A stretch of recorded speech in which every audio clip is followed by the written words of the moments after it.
Feliz sábado, familia, amigos, iglesia. Espero que estén bien. Espero que estén pudiendo recibir descanso de su Padre Celestial y también que estén pudiendo dar descanso a los que están a su alrededor. Un sábado más es un privilegio, así que vamos a disfrutarlo. Y antes de seguir nuestro trayecto a través del Evangelio de Mateo, vamos a orar juntos. Padre nuestro que estás en los cielos, Señor, te pido que tú estés en el centro de nuestra conversación, de que tú nos conectes eh, y nos hagas sentir unidos y juntos a pesar de la distancia. Todo eso te pedimos y agradecemos en el nombre de Jesús. Amén. El texto que vamos a estudiar hoy, durante unos minutos, se encuentra en Mateo 5, versículos 13 al 16. Dice lo siguiente: Vosotros sois la sal de la tierra, pero si la sal se desvaneciere, ¿con qué será salada? No sirve más para nada, sino para ser echada fuera y hollada por los hombres. Vosotros sois la luz del mundo. Una ciudad asentada sobre un monte no se puede esconder. Ni se enciende una luz y se pone debajo de un almud, sino sobre el candelero y alumbra a todos los que están en la casa. Así alumbre vuestra luz delante de los hombres, para que vean vuestras buenas obras y glorifiquen a vuestro Padre que está en los cielos. Aquellos que lleváis ya tiempo yendo a la iglesia, seguramente habéis oído estos versículos, quizás pensaréis demasiadas veces y quizás podráis estar pensando ahora que ya sabéis todo lo que tenéis que saber respecto a estos textos, ¿verdad? Hay que ser luz en un mundo que está en la oscuridad, hay que ser sal, hay que dar sabor a un mundo insípido. Lo que quiero quizás sugerir o invitaros más bien, es a volver a explorar estos versículos en unos minutos y ver qué podemos descubrir que quizás sea nuevo para algunos de nosotros. Y me atrevo a decir que vamos a descubrir una belleza sobre nuestra misión como discípulos, como ciudadanos del reino de Dios, que quizás no hemos descubierto antes. Vamos allá, vamos a meternos rápidamente para no perder tiempo. Eh, ¿A quién está Jesús hablando aquí? Jesús está hablando aquí a los que han recibido, unos versículos antes, las bienaventuranzas, ¿verdad? Los que son pobres de espíritu, los que tienen hambre y sed de justicia, los que están en duelo, los que están siendo perseguidos, a aquellos que son ciudadanos del reino de Dios. A ellos Jesús pone la etiqueta de sal y luz. Ahora bien, ¿de qué está hablando Jesús? ¿En qué está pensando Jesús cuando habla de sal de la tierra? Es interesante porque esto no es solo una etiqueta bonita, poética o creativa que Jesús da a los suyos.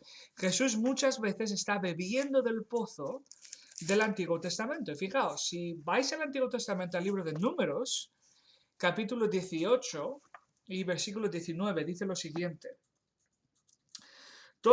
Aquí está hablando Moisés como representante de Dios a Israel y toda esta conversación que está ocurriendo tiene que ver con la relación de pacto que se está estableciendo entre el pueblo y Dios.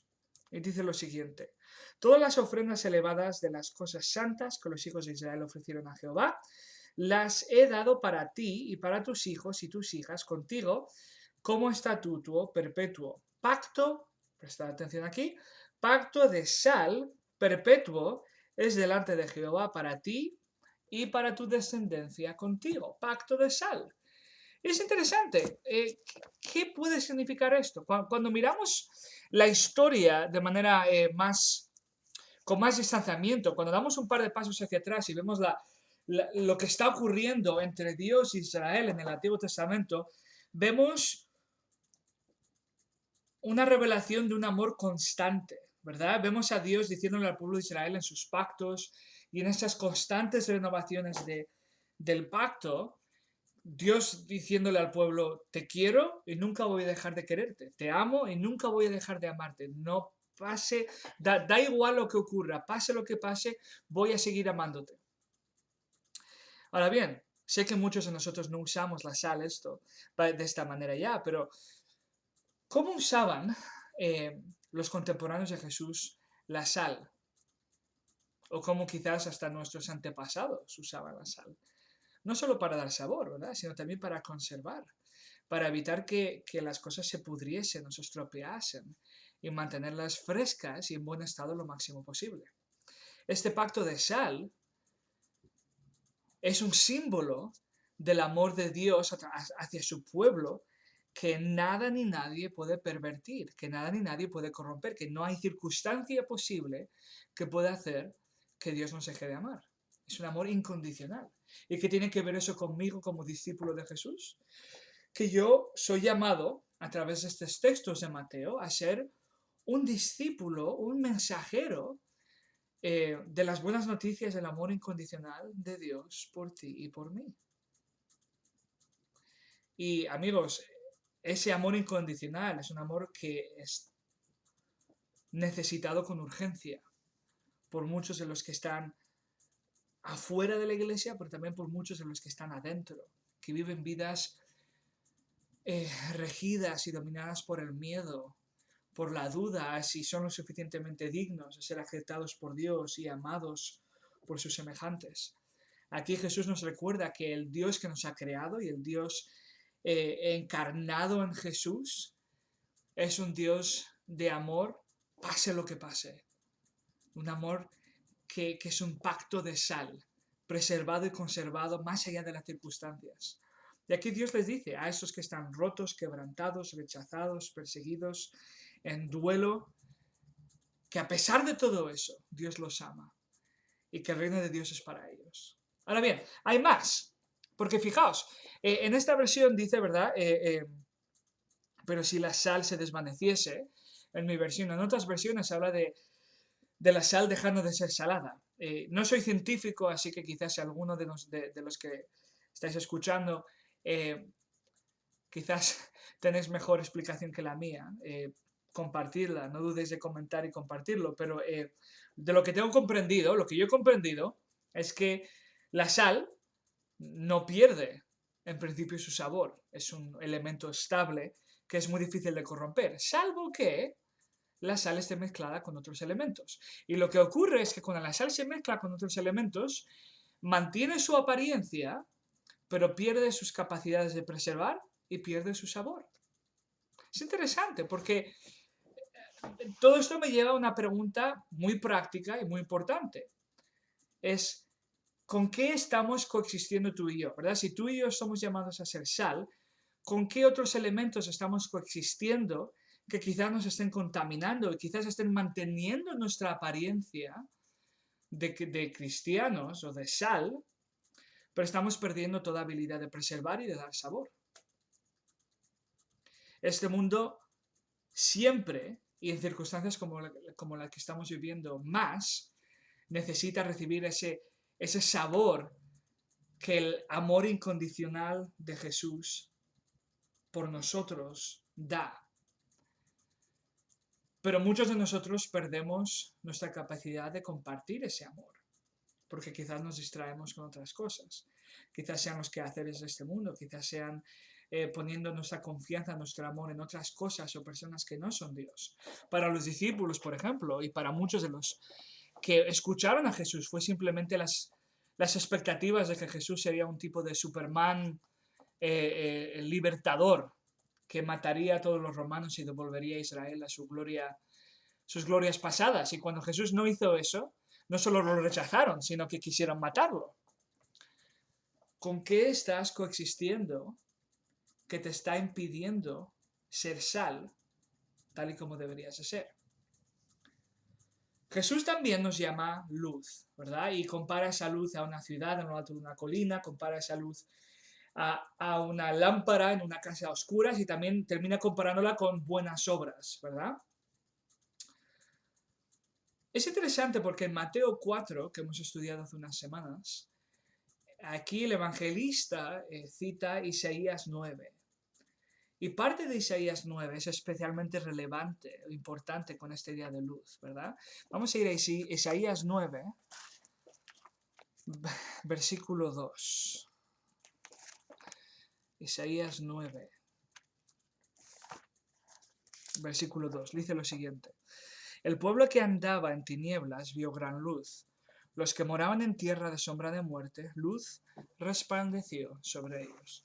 Así que vemos que en esta profecía mesiánica se describe a Jesús como alguien trayendo luz, como alguien trayendo una luz para aquellos que eran ciudadanos de una tierra a oscuras. Ahora bien, ¿qué es esta luz?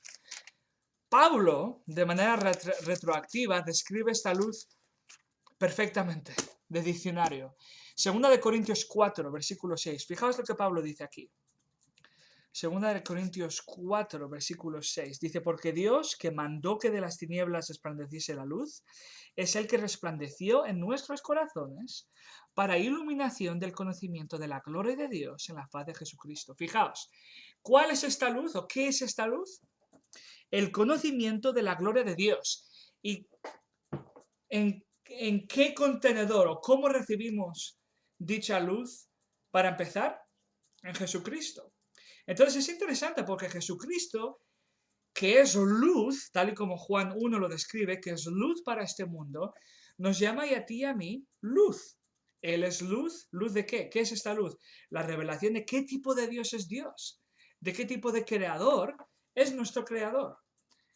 Y entonces te dice a ti y a mí, ahora tú eres luz. ¿Qué significa eso? Que los demás, empezando por los que te ven en las duras y en las maduras, con los que vives en casa, y a partir de ahí con tus trabajadores, con tus compañeros de clase, tu iglesia, tu familia de iglesia, ¿verdad? Y la gente que vive en tu ciudad, en tu país, todos deberían de poder tener una imagen correcta de quién es Dios a través de ti. Deberían de poder experimentar el mismo amor, el mismo cariño, la misma rebeldía contra lo que está roto en este mundo, la misma pertenencia a un reino de Dios, a un reino celestial, a una mejor tierra. Todo eso lo deberían de poder ver progresivamente, cada vez más, cada vez mejor en ti. Significa que ser discípulo no es saber responder y explicar correctamente toda pregunta doctrinal o toda duda doctrinal o todo lo que sea. El ser discípulo, de manera más básica y primaria, es poder reflejar el amor de Jesús y el poder a través de esa demostración práctica del amor de Jesús, el poder anunciar las buenas nuevas de un mejor mundo, de un mejor reino, de un reino de los cielos, en el que tenemos como rey no a un déspota, no a invasores, no a reyes locos y hambrientos por poder, como eran la familia de Herodes, sino un buen padre que recibe a los quebrantados, recibe a los humildes, recibe a los que lloran, recibe a los que son perseguidos. Viene a traer un reino y una vida eterna para ellos. Así que a eso somos llamados, a ser luz y sal. Y es interesante porque Jesús es muy intencional a la hora de recalcar el hecho de que tanto esa luz como esa sal son indispensables, ¿verdad? Nadie se come algo insípido a propósito. Nadie quiere quedarse a oscuras en una habitación a propósito. Nadie quiere esconder las buenas nuevas de un reino, de un buen reino y de un buen rey a propósito. Estas cosas son cosas que son naturalmente que deberías de querer compartir, ¿verdad? Que deberían de salir automáticamente de nuestro corazón, porque son tan buenas y tan bonitas y tan necesarias que no podemos evitar compartirlo con los demás. Ahora bien, muchos de nosotros, ¿verdad? Jesús dice, dejad que vuestras buenas obras sean visibles, ¿verdad? ¿Cómo lo dice? Dice, Mateo, lo he perdido aquí. Mateo 5.